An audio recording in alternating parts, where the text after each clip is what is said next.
Hey everyone, and welcome to the Sunnygo One Piece podcast. On this bonus episode, I will be going over my reactions to the most recent news and trailers that were released for season 2 of Netflix's live action adaptation of One Piece. And so since the last time I spoke about the live action since August, when the last sort of major set of news and trailers dropped, we've had a really slow drip feed of small pieces of reveals and news. But starting in November, we started getting more and more pieces of actual footage, culminating in this week's new trailer, which teased a lot more of season 2. So for this episode, I'm gonna try and keep as many major spoilers out so that only live action series viewers don't get spoiled about the story, but I will mention a few things like what people's powers are, but I'll try not to say anything story related until we get to the spoiler section. Although, if anything potentially spoiler I'm about to say something like that, I will warn you. So if you wanted to skip ahead a little bit, I will let you know. Also, unlike my normal episodes, this one I didn't really script out all that much. I just kind of jotted down a few talking points from the trailers and the news reveals that we've gotten. So it might seem a little bit more rambly than I usually am. So I apologize for that. But yeah, let's get started. So earlier on in November, we got a better look at Smoker and Tashigi. Their actors, Callum Kerr and Julia Raywald, they introduced the Billower bike prop, which is an actual practical running prop that is a motorcycle that they can actually ride. And which is really cool. And also in one of the shorter teaser trailers, we also get confirmation that it does actually operate on Smoker's Moku Moku power. So his Smoke is the one that's driving the bike, which is pretty cool. And it's amphibious like it is in the manga anime. So that was really cool to see. We also got promo photos of Dory. And also in one of the newer trailers, we also get to see a quick shot of Dory blocking Broggy's axe. So yeah, we get to see both Dory and Broggy actually fighting, which is pretty cool. It's a very short scene, but yeah, this is the first time we actually got to see Dory in live action, because Broggy was in the first trailer kind of standing above Nami and Usopp when he first sort of makes his appearance. And yeah, so now we get to see both of the giants, which was pretty cool. And yeah, again, these guys look exactly like they do in the manga and the anime, so pretty good. And the effects seem to work pretty well too. Now, the next set of information that we got was the casting announcements for the officer agents for season 3. So this was really cool. This isn't really season 2 related, but they started filming for season 3, which was announced as well. And they started announcing some of the cast members.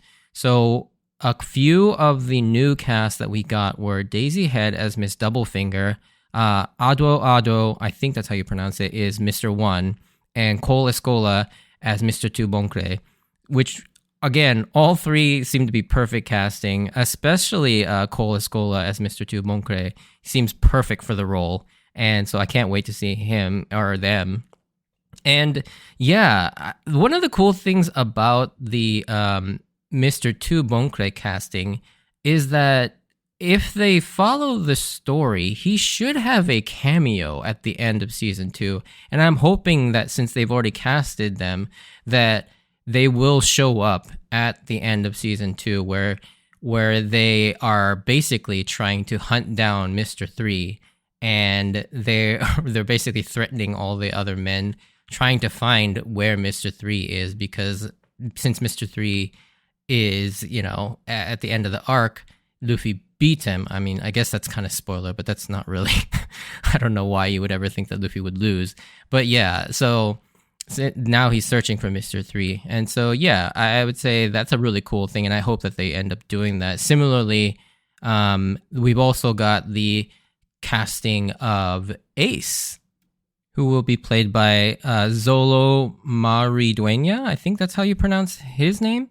And yeah, that's another cool casting announcement, because again, hopefully we will get a cameo from Ace as well at the end of season 2, because we all know he makes a surprise appearance at the end of sort of the Drum Island arc. I won't go into the details of what the situation is, why he shows up there, But yeah, he gets a small cameo as well.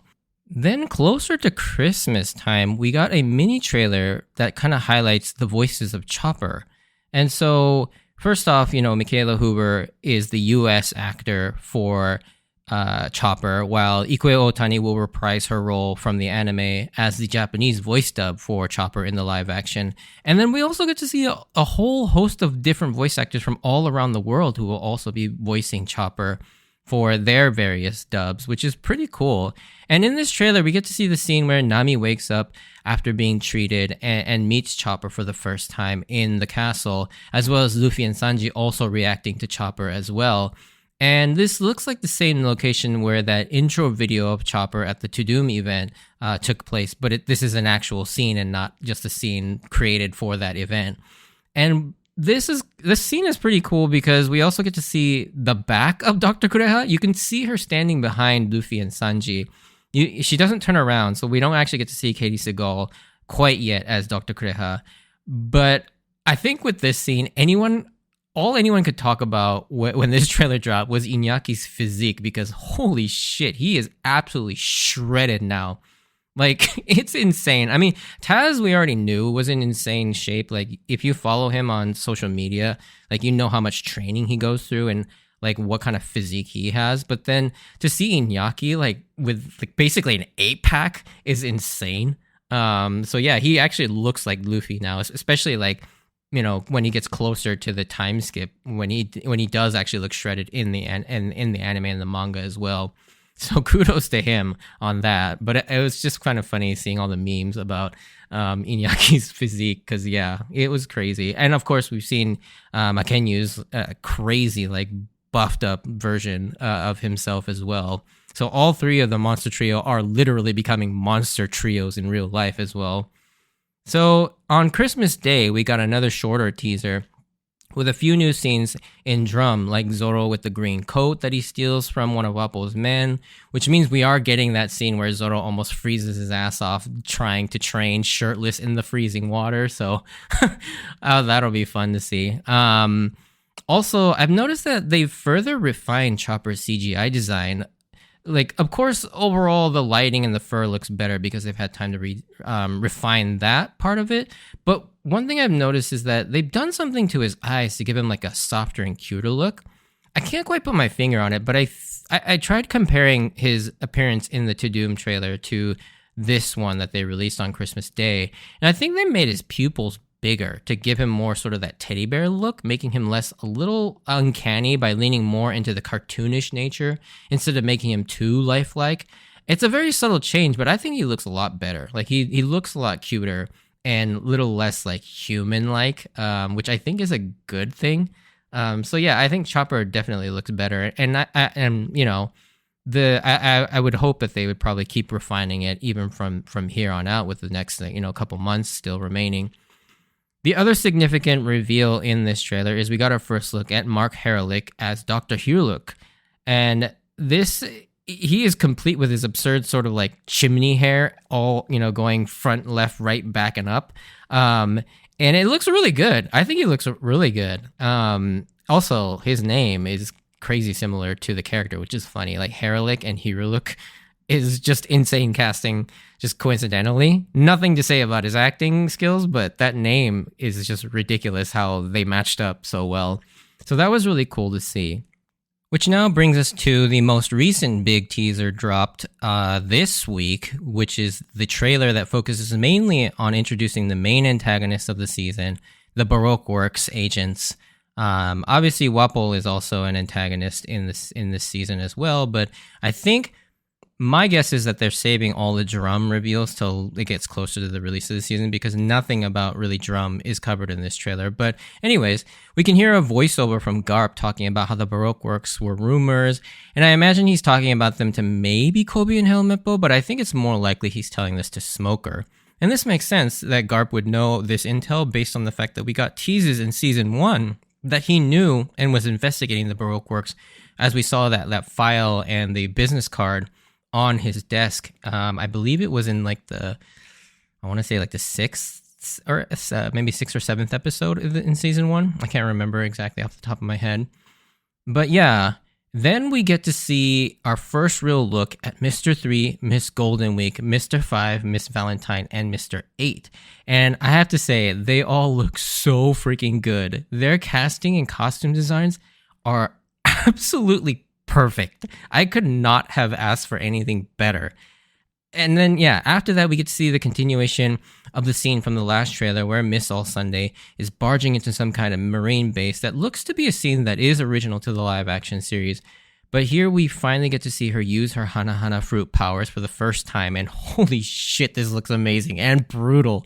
She uses 12 fleur, or 12 flowers, as she straight up murders 3 marine soldiers by making them stab and shoot themselves with the arms that she sprouts on them, which is perfect. Like, this scene is so cool to see Miss All Sunday using her powers like this because, yeah, as you know, in this sort of arc, the whole Baroque Works arc, she is a force. And yeah, it's great to see this. And Lyra Bova is amazing. And I'll talk a little bit more about her later.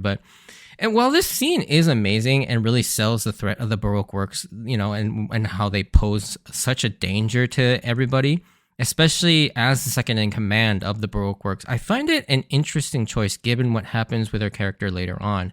And I'll go more into this in the spoiler section because this is such a major spoiler that I can't really talk about it here. Although in all likelihood, you probably already know it because, yeah, anyways. Later on in the trailer, we get to see the iconic scene where she confronts the Straw Hats for the first time during the tail end of the Whiskey Peak arc. Although the trailer kind of misleadingly intercuts this with shots of Luffy and the crew navigating going up the reverse mountain to kind of avoid spoilers from that scene. In both scenes, we finally get to hear Lyra Aboba speak as Miss All Sunday, and she is so perfect. And I love that they let her keep her accent too. Like, she looks absolutely gorgeous and perfect casting yet again. I cannot wait to see more of Miss All Sunday. Because, I mean, yeah, we all know why. If you've seen the anime and the manga, you know why. But speaking of threats, though, the live action's interpretation of Miss Golden Week is crazy. As much as I love the funny, aloof, and quirky Miss Golden Week from the manga and the anime, this new sort of creepy and kind of sadistic interpretation of Miss Golden Week, I'm kind of digging it. I like that as the secondary antagonist of the Little Garden arc, she does seem to pose a bit more of a threat and has more of a menacing presence, even while, you know, her playful design and outfit are like one for one exactly from the manga. But I think that just adds sort of to that unsettling nature of this new interpretation of Miss Golden Week. And she seems to be doing quite a number on Luffy with her colors trap. And she seems to have this sort of like tea party motif going with like these creepy ass dolls. So yeah, they are really making her out to be more of an actual threat and villain, which is pretty cool.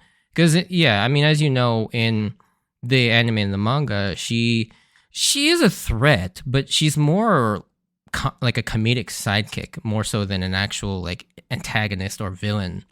Now, moving on to the next big reveal of the trailer, and that is the surprise introduction of the Unluckies. They're the Unluckies because they're comprised of the pair, Mr. 13, the Otter, and Miss Friday, the Vulture, aka Friday the 13th, which is all usually associated with bad misfortune and luck. And they're going to be in the live-action series as we see a brief scene of them attacking Sanji at Mr. 3's wax house hideout with mounted dual-barrel miniguns attached to Miss Friday's back. And I mentioned this in my last trailer reaction podcast, but while I had hoped that they would be included, I thought they would be like the first thing to be cut. But nope, they are here and pretty much exactly as they appear in the manga and the anime. And it's so awesome. In this entire trailer, this was the moment that got the biggest reaction from me because I, for real, did not think that they would make it in. I mean, if you were telling me what the first things would be cut, it would have been the Unluckies because they don't really serve much of the plot and they're so absurd.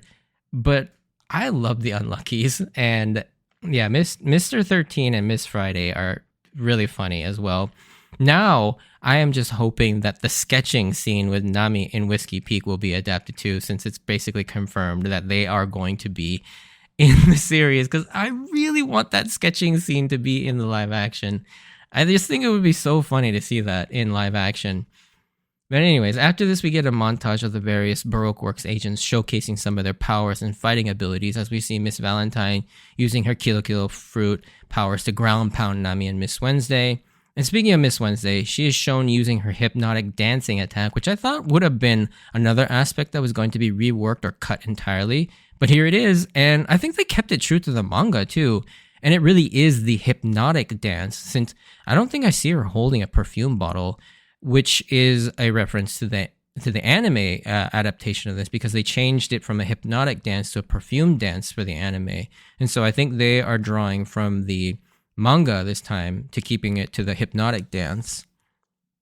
Mr. 9 uses his metal bats to take on Zoro, and Mr. 5 fires his gun, which doesn't really give you a sense of what his actual powers are just by looking at that. But if you look closely later on, when he blows up the ice cream truck in the street, you can see him flick an object at it, causing it to explode. And of course, this is his nose fancy cannon attack using his bomb fruit. I won't spoil you on what exactly he's actually shooting, because that's always a funny little reveal. But another aspect I was surprised that was kept was Mr. 8's hair guns. And he screams, "Ma!" while shooting it too, which is amazing. Referencing his unusual quirky tick of having to clear his throat by singing "Ma, ma, ma." And now I wonder if they'll also include his saxophone shotgun as well, because yeah, why wouldn't they at this point? They're really leaning hard into sort of the absurdity and craziness of One Piece. And this is all so awesome. Like, this trailer is so good. And it kind of reinforced my belief that season 2 is going to be good. And it's going to be just as good as season 1, if not better. And yeah, and lastly, we get to see Mr. 3's Dorodoro fruits, wax powers, and what they'll look like. And I'm surprised it actually looks pretty good. Although I'm more interested to see how they make his actual creations and his attacks with the wax and how those actually look. We do get to see a little bit of that later on as we finish off the trailer with a few attacks from the Straw Hats, with Luffy using Gomu Gomu no Tonkachi, or mallet, while he has the candle lock stuck to his arm. And so we do get to see that, and it's a very brief scene, but yeah, I think it looks pretty good. And it seems like he's fighting near one of the dinosaur fossils, but it's like inside of a cave instead of like outdoors. So I don't know how I guess I don't know how they're adapting the geography of Little Garden. But yeah, it still looks pretty good. The last few things we get to see are a few action shots of the Straw Hats, like Usopp fighting somewhere in Drum. I don't quite know where this is, because Usopp in the manga or the anime doesn't really have too much of an action scene really in Drum. So because he's mostly just kind of roaming around with Vivi and all that stuff. There's also a scene where Sanji is seen ziplining down the mast, which I think takes place during the scene where they run into Wapol at sea for the first time, kind of just before they reach Drum Island. And lastly, the best one is the scene that confirms that Zoro will in fact use Yaki Onigiri when coming out of the fire. And if you look closely at his legs, if you pause and look at it from like a high-res version of the video or the trailer, you can see the wounds on his legs. And if you've seen the anime or the manga, you know what this means. And yeah, so they kept that in there, which is going to be cool. And so yeah, this trailer is so good. And some notable things that we still haven't seen yet in a trailer is Karu, which we aren't sure is going to be adapted, but the presence of the Unluckies kind of gives me hope that maybe they will still adapt Karu. I certainly hope Karu is still in the series, because Karu has one of the more emotional moments when we get to season 3. And I hope, and that scene doesn't work without, you getting invested in Karu and, knowing how much he means to the crew and the characters. But anyways, yeah, we still don't see him. We still haven't seen much of Drum either, making me think that, like I said earlier, that they will have a trailer later on that focuses on Drum and that Drum arc, where we finally get to see like Wapol, Chess, Kuromarimo, Kureha, and Dalton, because none of those we haven't really seen. Although we have seen Wapol sort of silhouetted in like his costume in one of the Instagram posts, which the costume looks amazing. And at this point, I can't imagine why any of the costumes wouldn't be good, because they all look so good at this point. So yeah, I gotta say, I was really impressed and blown away by this new teaser trailer because One Piece season 2 is looking to be really good. I don't know how this season could be bad at this point because everything that they seem to be revealing, and I didn't even talk about Crocus, Laboon, and the Twin Capes because while we don't really get to see them in much in trailers, we've seen a lot of promotional behind the scenes looks at both Crocus, Laboon, and the Twin Capes, which looks amazing as well. I think maybe Laboon is a little smaller in scale for the live action, but still looks pretty good. But yeah, this season 2 is starting to look really good, and I mean, with less than 2 months to go, I am so excited for season 2. Like it's looking to be a really good thing. Yeah, we'll have to see how the story is adapted and all of that. But it seems like the cast and crew are giving it all their all. Like I think they're doing an amazing job looking at all this new material. And so yeah, those are kind of my thoughts of the most recent trailer for One Piece live action season 2. Yeah, I'll talk a little bit more about some of the spoiler stuff that I wanted to avoid that gives actual story plot relevant material away. So if you're interested in that, stick around for the spoiler section. But if you did enjoy this, send me a like or comment. If you want to join me on this journey of rewatching One Piece, please consider subscribing. Check out my Instagram at Sunnygo Podcast for updates on when I post new episodes, even though I haven't really been posting. Sorry about that. But as always, I wanted to thank you for taking the time to listen to my podcast. Stay safe out there, and I hope to see you on the next episode. Bye.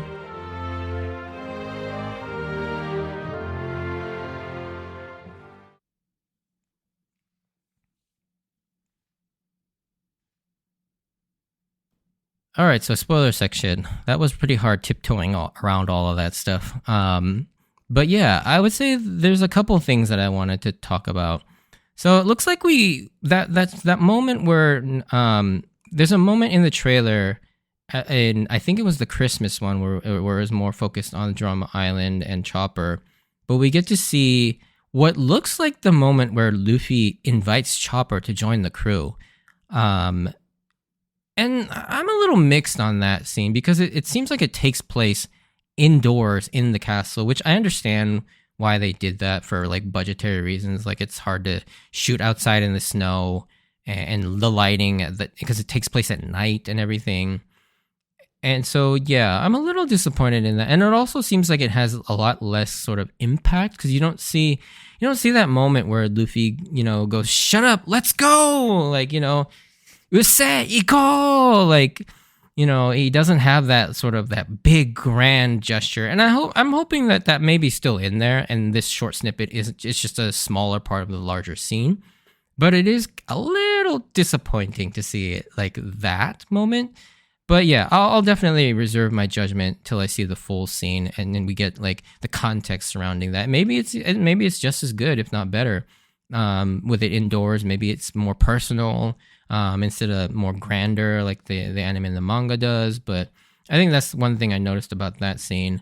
The other thing that I alluded to in the non-spoiler portion of this sort of reaction episode is Robin. So, when Robin attacks the Marine base and she's just straight up murdering people, like you see her make one of the guys shoot themselves in the face with a gun. You see another one where she basically makes them stab themselves in the chest or the throat. It's hard to tell.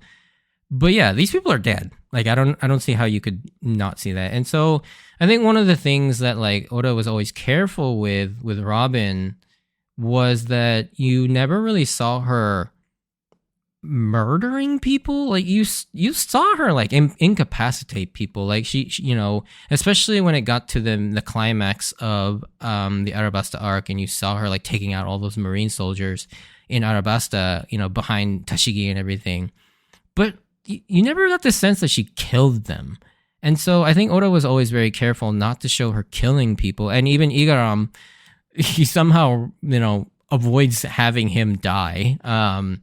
And so it's not quite as like, I don't know, you don't have this sort of mental dissonance or cognitive dissonance with Robin joining the crew and being a good guy when you know that she's just straight up murdered people in cold blood. And so I think it's definitely a gutsy choice to show her doing that in the live action. I get that it's it creates that more mature tone for the series that maybe it's going for, to try and kind of distance itself from the cartoonish nature.